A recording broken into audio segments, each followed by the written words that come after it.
semuanya panglima, siapa yang jadi prajurit? Bertarung saja. Berkelahi 1 lawan 1.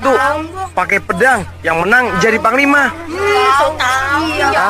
Ayo. Berjajar di sana. Lalu maju satu-satu. Berkelahi dengan aku. Ayo, siapa yang maju duluan? Ayo maju. Ayo. Kok diam? Tidak ada yang berani. Andika juga. Ayo maju. Kalau begitu, aku yang jadi panglima. Kalian semuanya jadi prajurit. Kamu sih tukang berkelahi. Kami tidak mau berkelahi dengan kamu. Jadi panglima tidak boleh takut. Biar musuh badannya besar dan jago berkelahi, jangan takut. Kalau takut, tidak bisa jadi panglima. Sudah. Pokoknya aku yang jadi panglima. Lebih baik pulang saja ya. Brahma! Emak. Brahma! Ya, Mak. Sudah sore, ayo pulang. Teman-teman, aku pulang dulu ya. Heya!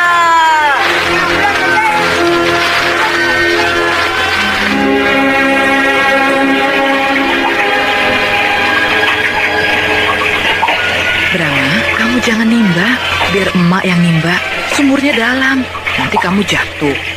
Saya kuat, Mak. Iya. Kamu memang kuat.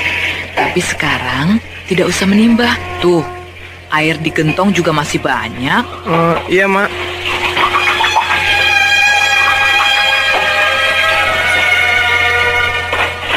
Mak, besok ke makam Bapak ya, Mak? Boleh, tapi besok sore setelah warung kita tutup. Oh, iya, Mak. Ayah Brahma telah meninggal dibunuh para perampok, dibokong, dipanah dari jauh. Ya, waktu itu kampung Brahma, kampung Jamparing, sedang jadi bulan-bulanan para perampok. Tetapi akhirnya, para perampok itu tumpas setelah pemimpinnya dibunuh Panglima Bernawa.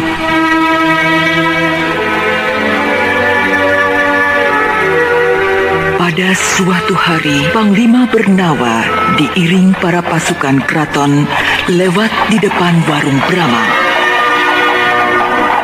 Melihat tokoh pujaannya lewat, langsung Brahma meloncat, mencegat di tengah jalan.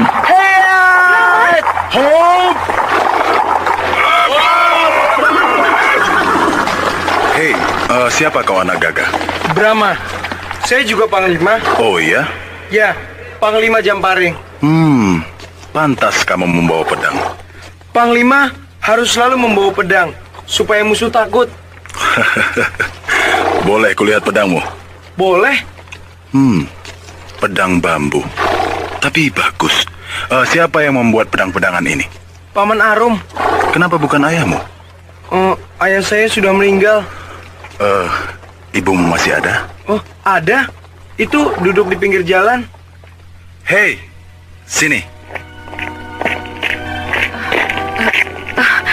Ampun, Tuanku Panglima.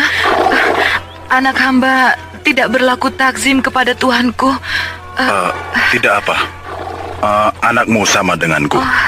Sama-sama Panglima Perang. Brahma, bagus mana pedangmu dengan pedangku? Oh, bagus pedang tuanku.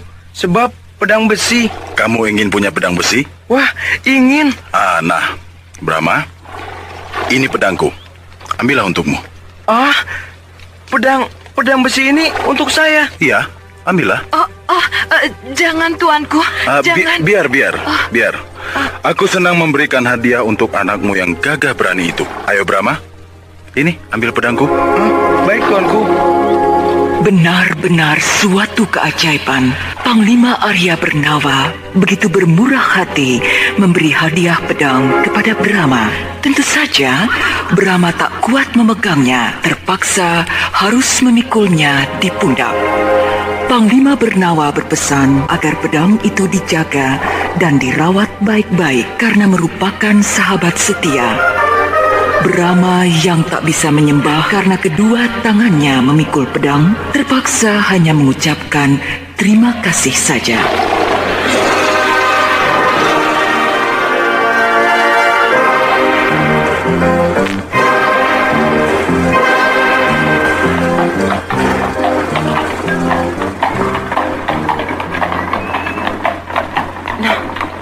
Itu Kang Arum datang. Paman, mana ikat pinggang rotannya? Ini. Hore! Terima kasih, Paman. Cihuy! Sana, coba ikat pinggang itu pada pedang besimu, ha? Ya, Paman. Hore!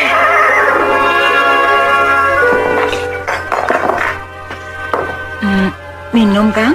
Ya. Di kota tadi ramai. Di mana-mana orang menceritakan kejatuhan kerajaan Niskala, diserang kerajaan Kuntala. Setelah kerajaan Niskala jatuh, pasti akan merembet ke kerajaan kita. Bukankah kerajaan Madangkara tidak bermusuhan dengan kerajaan Kuntala? Memang tidak, Gayatri. Tapi bangsa Kuntala itu gemar perang. Cita-citanya ingin menaklukkan semua kerajaan di kolong jagat. Coba bayangkan, sudah 10 kerajaan ditaklukkannya. Sekarang hanya tinggal kerajaan Madangkara saja yang belum takluk. Walaupun luas dan kekuatan angkatan perangnya cuma 1/10-nya kerajaan Kuntala. Aduh, kalau ada perang, kita lalu kemana, Kang? Mengungsi kemana saja. Pokoknya mencari tempat yang aman. Ke hutan, di gunung-gunung. Tapi kan tetap saja dikejar. Tidak. Melihat yang sudah-sudah, angkatan perang kerajaan Kuntala tidak pernah menyerang rakyat. Mereka cuma mau memperluas wilayah, sekaligus mencari harta kekayaan untuk menambah kekayaan negaranya. Tapi nantinya semua kedudukan yang penting akan dipegang oleh orang-orang Kuntala. Lalu bagaimana nasib anggota angkatan perang negara yang kalah? Ya dibubarkan, dikembalikan ke masyarakat, diganti dengan pasukan perang kerajaan Kuntala. Tidak enak ya? Namanya dijajah ya begitu itu.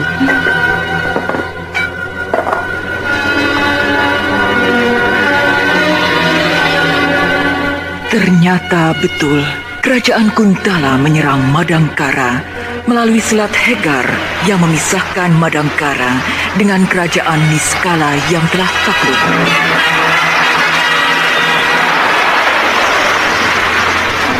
Beribu-ribu kapal layar Kuntala mendarat di pantai Hegar.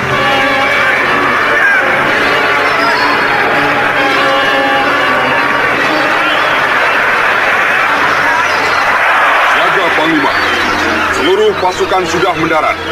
Pantai Hegar ini sepi-sepi saja. Rupanya mereka tidak menempatkan pasukannya di sini. Pantai Hegar dibiarkan terbuka. Mereka bermaksud menjepit kita di perjalanan menuju ke ibu kota kerajaan Madangkara. Baik, segera bergerak. Tak perlu pakai regu pendahulu sebagai pancingan. Bergerak dalam satu kekuatan penuh. Iya, aku ingin tahu sampai di mana keberanian dan kekuatan angkatan perang kerajaan Madangkara. Siaga, Panglima.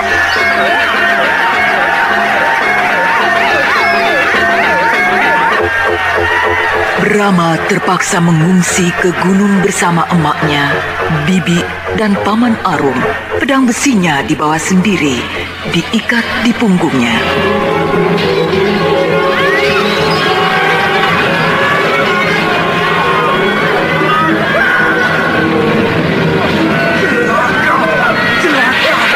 Kenapa kita diserang meriam?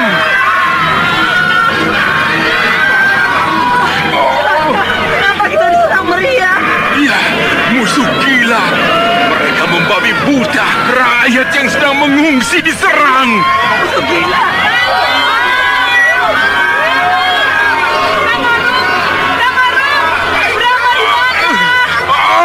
Apa? Bukankah tadi bersamamu? Iya, tapi aduh, ada apa? Brahma hilang. Brahma hilang.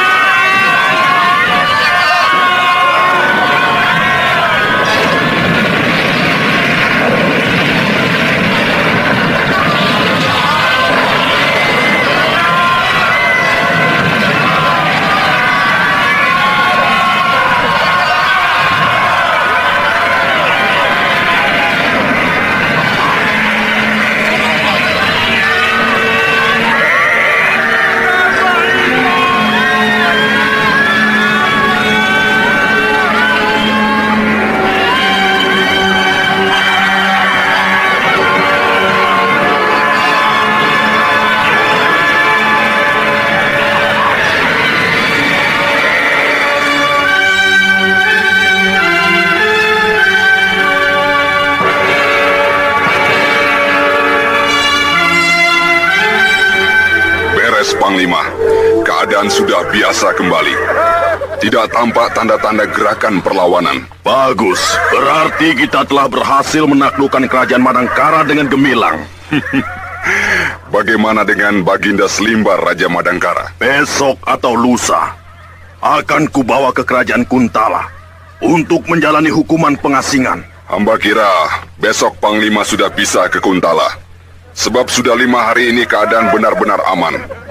Angkatan perang Madangkara sudah dilucuti, dikembalikan jadi rakyat biasa lagi.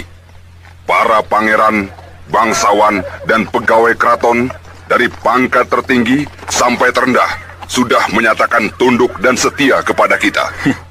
Bagus. Lalu bagaimana halnya dengan rakyat yang masih sembunyi di gunung-gunung? Rencana hamba, besok pagi 100 prajurit akan disebar untuk menghimbau rakyat agar turun gunung, kembali ke rumahnya masing-masing. Bagus. Rama masih juga belum ketemu. Sudah 5 hari pamannya mencari-cari ke Gunung Puncul, Gunung Hibar, Gunung Cawerang, dan hutan Lampit. Tapi tetap gagal. Tentu saja Gayatri sangat sedih sekali.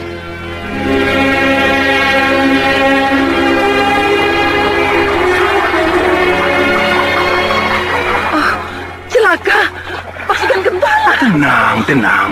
Mereka membawa bendera putih, berarti mengajak damai. Tenang.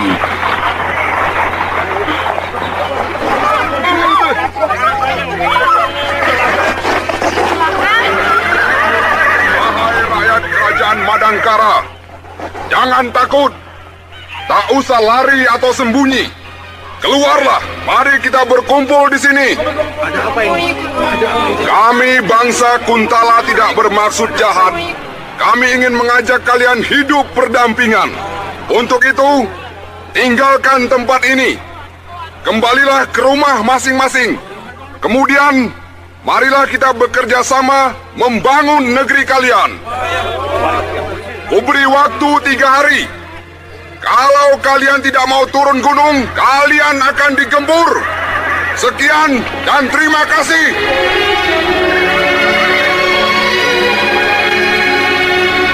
Tentu saja tak ada yang berani menentang himbauan yang disertai ancaman itu. Tak ada pilihan lain. Walaupun tanpa Brahma, Gayatri bersama Paman dan Bibi Arung terpaksa pulang kampung.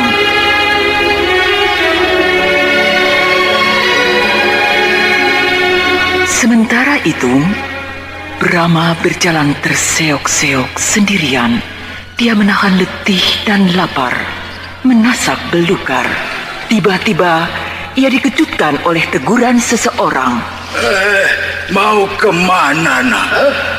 Kakek. Ada kakek-kakek. Mau kemana? Saya mau kemana ya? Badanmu gemetaran, mukamu pucat. Aduh, pakaianmu kotor, compang-camping. Oh, saya tersesat. Ini bawa-bawa pedang di punggungmu. Oh, pedang ini hadiah dari tuanku Panglima Bernawa. Besar dan berat. Ya, kan lebih baik disimpan di rumah. Oh, rumah saya diserang musuh. Daripada pedang ini diambil musuh, ya saya bawa. Di mana kampungmu? Kampung Jamparing. Jamparing. Sekarang saya mau mencari emak, namanya Gayatri. Kamu tersesat jauh sekali, nak. Saat ini kamu berada di Tegal Congcot, ya, wilayah kerajaan Niskala. Biar jauh, saya mau pulang. Kasihan emak. Jangan pulang. Ya, bahaya. Mungkin kampungmu sudah rata dengan tanah. Dihancurkan pasukan perang Kuntala. Apalagi kamu membawa-bawa pedang milik Panglima Bernawa. Pasti akan ditangkap musuh lalu disiksa. Nah, kalau kamu punya ilmu kedikjayaan, pasti akan bisa mengatasi semua bahaya itu, ya. Kalau begitu, saya harus belajar ilmu kedikjayaan dulu. Tunjukkan di mana ada guru yang hebat. Saya mau belajar padanya. Ini. Hah? Kamu? Kakek-kakek peot?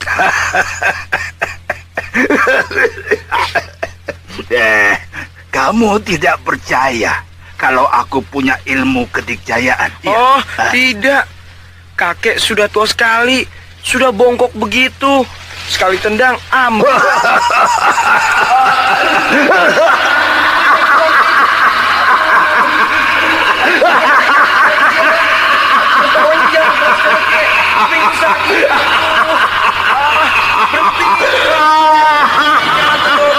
Berhenti, kek. Berhenti.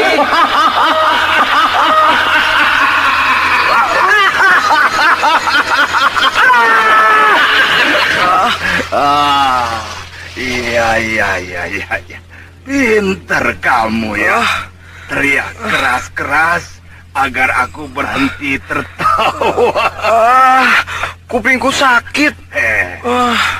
Itu baru tertawa, nak. Belum lagi kalau aku mempergunakan tenaga. Lihat ini ya.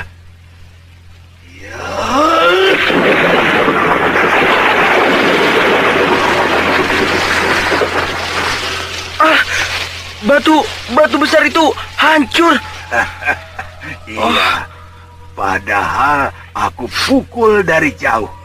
Apalagi kalau ku pukul sampai kena, batu itu akan jadi tepung. Wah, hebat. Saya ingin bisa memukul batu sampai hancur. Bagus. Ayo, sekarang ikut aku ke rumahku. Ayo. Ayo, baik.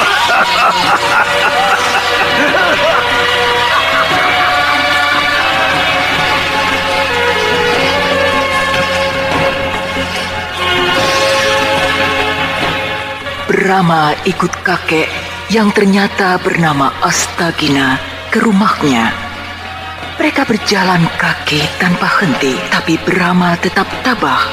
Walau dari kemarin dia belum makan apa-apa. Padahal perjalanan masih jauh. 6 hari lagi baru sampai.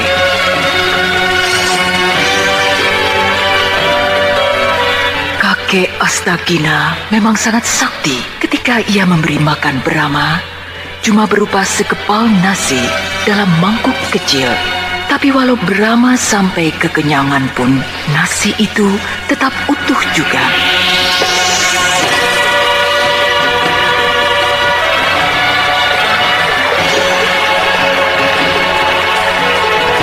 Mencari lauk pun bukan merupakan persoalan. Dalam waktu singkat, dengan gerak tangannya yang secepat kilat, kakek Astagina mampu menangkapi banyak ikan dalam sungai.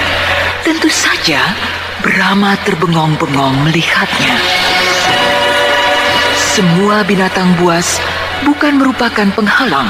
Harimau yang coba menghadang langsung lari ngacir ketakutan begitu kena gempur sang kakek jagoan.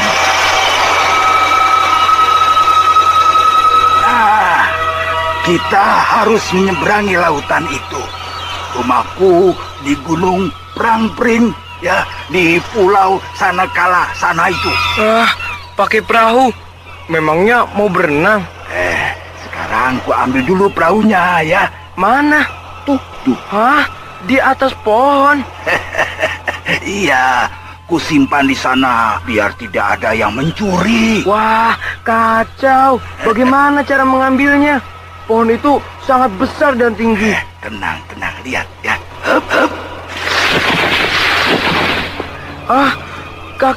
Kakek bisa terbang, melayang seperti burung, hinggap di atas pohon itu. Hei, Brahma, lihat. Aku akan bawa perahu ini ke bawah. Awas.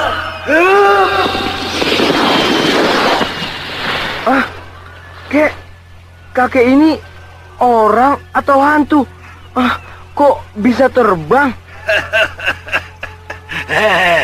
Itu bukan terbang, tapi pakai ilmu meringankan tubuh. Dengan ilmu itu kita bisa seperti burung. Tenaga kakek juga hebat, bisa mengangkat perahu yang besar itu. Nah, itu namanya ilmu tenaga dalam. Kalau kita bisa menguasai ilmu itu dengan sempurna, kita mampu mengangkat benda yang beratnya 100 kali berat badan kita. Ajarkan saya, Kek. Brahma, semua ilmu yang kumiliki akan kuwariskan padamu. Asal kamu kuat mempelajarinya. Saya pasti kuat, Kek.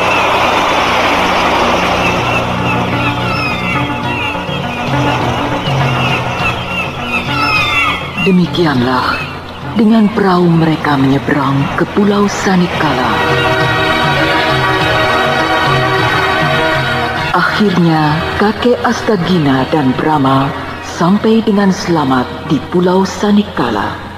Tuh, di puncak bukit itu rumahku. Itu rumah kakek? Iya. Memangnya kenapa? Bagus sekali, seperti rumah-rumah orang keraton. Ada apa, Kek? Ada orang. Mana? Tuh, di rumahku. Mana? Rumahmu masih jauh. Tak kelihatan ada orang. Mataku seperti mata burung Raja Wali. Bisa melihat jauh. Mata maling.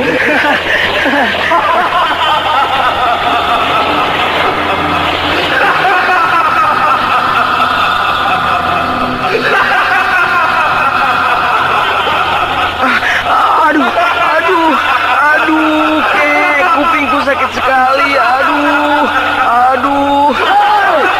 Ardanus, Raden cuma menyakiti anak kecil.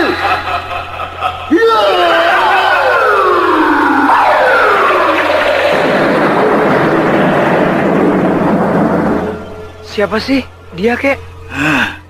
Ardanus, ketua perguruan Ranggoas. Adiknya aku bunuh. Dia kesini pasti mau balas dendam. Hei, bawa anak kecil segala kau, Astagina. Ini muridku, bukan anak sembarangan. Dia pewaris tunggal pedang biru. Apa hubunganmu dengan Panglima Arya Bernawa? Bukan sanak, bukan kadang. Hei, bicara yang benar. Masa bodoh. Bocah etan. Orang tua sinting. Dengar, bocah. Aku ingin tahu ceritanya. Mengapa kamu membawa pedang biru? Nah, begitu. Bicara yang enak. Aku kan bisa menjawabnya dengan enak juga.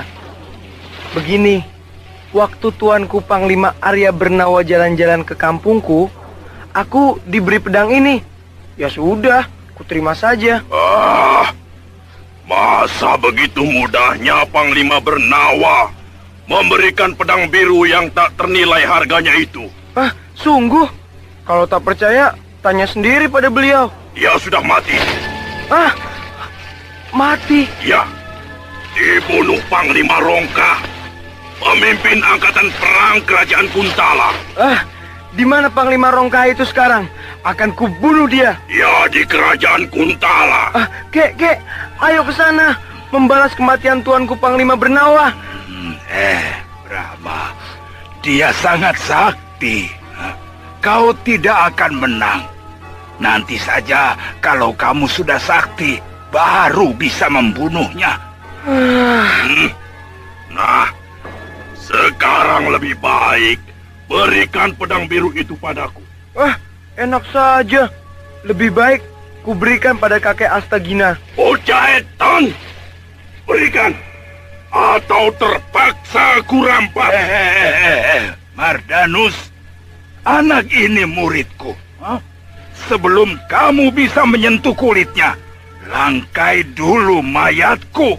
Anak-anak, Keluar!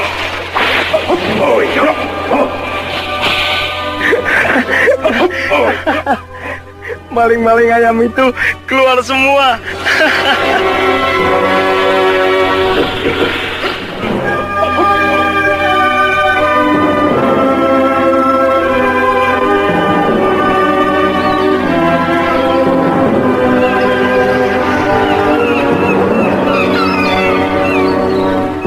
Kalian hadapi si kakek pikun itu.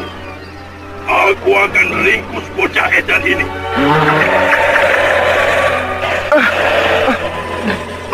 Bau kentut, bau kentut. Bau kentut. Siapa sih yang kentut? Yang kentut setan. Baunya kayak bangkai.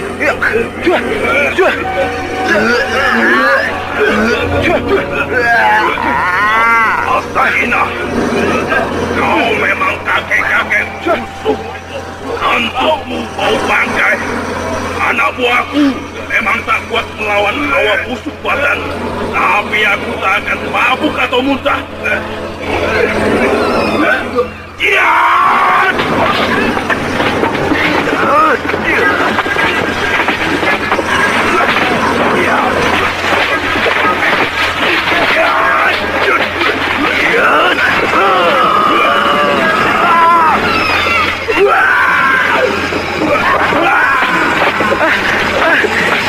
Si Mardanus Bopeng itu mampus.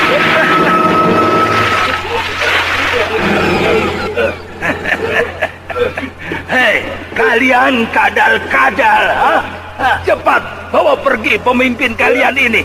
Dia tidak mati, ha? Hanya luka dalam. Ayo, bawa. Kalau berani datang ke sini lagi, tak akan kuberi ampun kamu. Kubunuh semua. Ayo, cepatnya dari hadapanku. Maling-maling ayam itu pada kabur.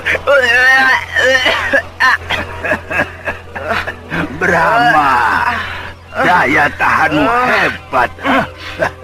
Meski susah payah melawan hawa busuk, masih bisa bicara jelas. Horda!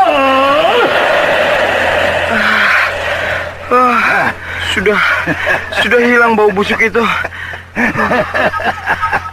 Kakek, makan apa sih? Kok kentutnya bau sekali? Itu namanya kentut semar. Tidak ada duanya. Musuh yang sangat tinggi ilmunya pun tak akan kuat menahan baunya. Seperti si Mardanus itu tadi. Kakek boleh mewariskan semua ilmu kakek pada saya. Tapi ilmu kentut semar, jangan kek. Saya nggak mau. Kenapa? Malu kek. Malu. Memang tak salah kalau Mardanus ingin memiliki pedang biru. Sebab pedang itu memang sakti ketika Brahma mencabutnya dengan bantuan kakek Astagina. Pedang itu bersinar biru dan mengeluarkan hawa dingin.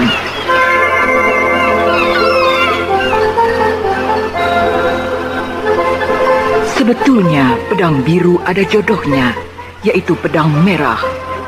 Panglima Rongkah yang membocorkan rahasia itu, sebab setelah Panglima Rongkah membunuh Panglima Bernawa, ia langsung mengobrak-abrik rumah Pangeran Bernawa untuk mencari pedang merah dan biru.